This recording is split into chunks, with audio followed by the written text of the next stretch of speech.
Rajkot city બસના મુસાફર અક્ષય કંસારાને આરએમટીએસ બસની અનિયમિતતાને લઈને ફરિયાદ કરવા બદલ ધમકી મળી છે. સમગ્ર બનાવ વિશે વધુ વિગતો આપતા આજે સાંજે 5 વાગ્યાની આસપાસ ભોગ બનનાર મુસાફર અક્ષય કંસારાએ પોતાના નિવેદનમાં જણાવ્યું હતું. નીભાઈ કંસારા, અરે અમે એકચ્યુઅલી પ્રજાપતિ ચોકમાં રહી છે ને, પેસેન્જર ની બસ આવે પ્રજાપતિ ચોક થી મૈકા ગામ જવા માટેની. એ બસ નો ટાઈમ હતો 12:37 નો. અમે આપણું ફેમિલી ટૂંકમાં આવવું હતું ને બીજા વૃદ્ધ લોકો બી ઉભા હતા.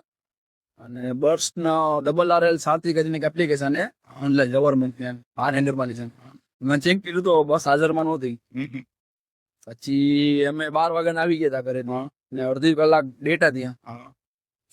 પછી મારા વાઈફે જોયું પાછું પેલામાં RRR સાથેમાં તો 12:50 નો દેખાડો. મેં કીધું હજી અડધી કલાક અમે વેટ કરી, તો પાછા અડધી કલાક વેટ કરી અને 1 વાગી ગયો તો 1 કલાક બેઠા તો બસ નો આવ્યું.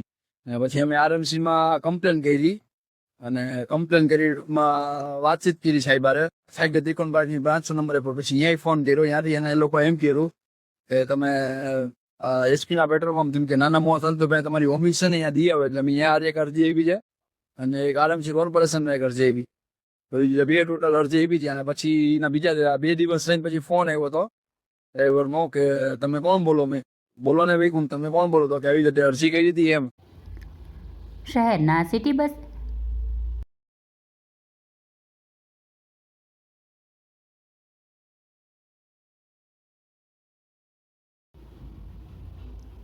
જેને લઈને નાગરિકે ધમકીનું ફોન રેકોર્ડિંગ કરી વાયરલ કર્યું છે. આ વિશે વધુ વિગતો આપતા આ બનાવ અંગે પ્રાપ્ત થતી વિગતો મુજબ શહેરના પ્રજાપતિ ચોકથી મૈકા ગામે જવા માટે 65 નંબરની બસ 1 કલાક મોડી આવતા સિટી બસના મુસાફર અક્ષય કંસારાએ ફરિયાદ નોંધાવી હતી. જેને લઈને તેને એક ધમકીભર્યો ફોન આવ્યો હતો. જેમાં મેં કીધું મેં તો કે અરજી બરજી કરતો નહીં કે અને કમ્પ્લેન કઈ કરતો નહીં કે ધમકી બેઠો ફોન આવ્યો હતો. મેં કીધું તમે કોણ બોલો? એટલે એ લોકોએ નામ બામ કઈ